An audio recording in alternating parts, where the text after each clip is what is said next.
The storm swallowed the road, snow lashing against the windshield faster than the wipers could clear it. 14 hours of driving, 3 in this blizzard, and my GPS had died an hour ago. All I had now were my headlights, carving a path through the endless white. A mile marker flashed past infinity, just my tired eyes playing tricks. I should have pulled over. The weather service had warned against driving, but after 14 years on the road, I thought I knew better. Now the coffee had worn off, and shadows danced at the edges of my vision. Through gaps in the storm, I glimpsed other trucks' dim blue running lights, blurred outlines, some impossibly high in the sky.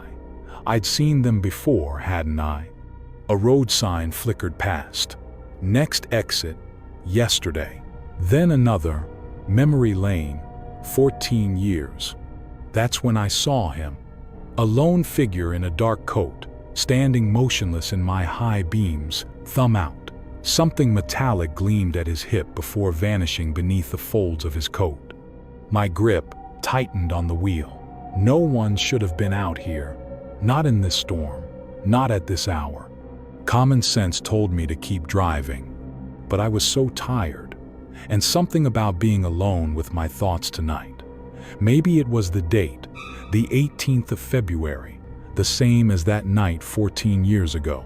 The exact same night. I'd been avoiding this route for so long, but this time, the storm had forced me here. This time I couldn't run. I pulled over. "Thank you," he said as he climbed in, bringing a swirl of snow with him. His voice was soft, almost familiar, the kind of authoritative tone I'd heard at countless way stations and checkpoints. "It's a terrible night to be alone on the road." "Where you headed?" I asked, pulling back onto the highway. In my peripheral vision, I could see he was a middle-aged man, unremarkable really, except for his eyes and the way he sat, ramrod straight, like someone used to wearing a uniform. The sleeve of his coat was torn near the shoulder, revealing a glimpse of darker fabric beneath. They seemed to reflect my headlights a little too brightly. "Same direction as you, John," he replied. I froze. I hadn't told him my name. "How did you?" "The same direction you've been heading since that night in February, 14 years ago. Remember? It was snowing then too." My hands tightened on the wheel. "I don't know what you're talking about." But I did. God help me, I did. It was the memory I'd been running from all these years, the one that crept up on nights like this when the snow made everything look like it did back then. "I think you do," he said softly.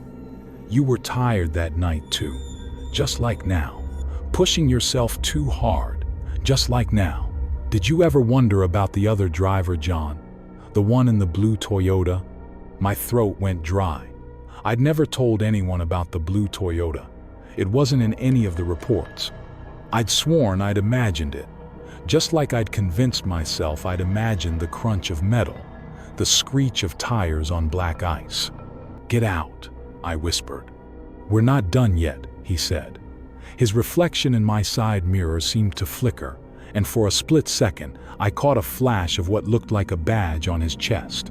"We've got a long way to go tonight, and this time, you're going to remember everything." I hit the brakes hard, skidding slightly on the snow-packed road. I said, "Get out." But when I turned to confront him, the passenger seat was empty. In my rearview mirror, he smiled at me from the back seat. The speedometer crept up to 70, then 80. Dangerous in this weather. But I had to get away, had to put distance between me and whatever was in my truck. "The speed won't help, John," his voice came from behind me. "It didn't help last time either." I kept my eyes locked on the road, refusing to look in the mirror. My hands were shaking on the wheel. Through the snow, I caught glimpses of other vehicles, hazard lights blinking in the distance. A police cruiser parked on the shoulder. Some of the trucks I passed were transparent, their drivers staring straight ahead with vacant eyes. Each one had a passenger beside them, just like mine. Others seemed to be driving the same stretch of road at different times, I saw the same green semi pass me 3 times, each time more translucent than the last, each time with a different hitchhiker in the cab. Something about their faces seemed familiar, like I'd picked them up before, many times before. I flashed my lights desperately at each one, but they never responded. The mile markers counted down from infinity, each number impossibly large but somehow getting smaller. The radio crackled to life by itself. Through bursts of static, I heard a weather warning, advising all vehicles to avoid Route 43 severe conditions. Multiple accidents reported. Route 43, my passenger mused. Interesting. Wasn't that where? Shut up! I punched the radio off. You're not real. I'm just tired. I'm hallucinating. Then pull over and rest, he suggested. His voice was closer now, right by my ear. But we both know you won't. You never do. Always pushing through, always running from what happened. Tell me, what do you remember about that night? Nothing happened that night, I insisted, but the memories were already bleeding through. Not just the exhaustion or the snow, but things I'd buried deeper. The tinny sound of children's music drifting through the storm. Baby Shark, or something equally innocent. The blue Toyota's taillights dancing in my vision like fever dreams. A child's face appeared in my rearview mirror, just for a second. A little girl with butterfly clips in her hair, singing along to that damn song. Then she was gone, replaced by my own haunted reflection. Red lights flashed ahead, another police car. I hit the horn, desperate for help. My hands were trembling so badly I could barely grip the wheel. The same song echoed in my head, distorting into something terrible and wrong, the children's voices stretching into screams. As I passed the cruiser, I saw it was empty, covered in a thick layer of snow, like it had been abandoned for hours. Just like I'd abandoned them that night, leaving nothing but twisted metal and silence where that song had been. They can't help you, my passenger said. They couldn't help them either. The family in the Toyota, a mother and 2 kids, wasn't it? He paused, studying my face. How many others have sat where I'm sitting, John? How many lost souls have you ferried down this road, night after night, each one trying to tell you the truth? The question hit me like a physical blow. Fragments of memory surfaced, different faces in my passenger seat, all with the same knowing look, all trying to tell me something I couldn't bear to hear. No, I whispered. No, there was no family. There was no accident. I just slid off the road that night. That's all that happened. Then why did you run? His voice was gentle, almost kind. Why did you drive away without checking, without calling for help? All these years on the road, trying to outrun that moment. The snow was getting thicker, but it wasn't falling naturally anymore. It swirled in impossible patterns, forming and reforming shapes, faces, hands, reaching fingers. Some flakes fell upward, defying gravity. Through it, I could see something ahead. Familiar taillights, glowing red in the darkness. A blue Toyota, moving slowly on the ice. No, I breathed. This isn't real. It's time to remember, John. Time to see it through.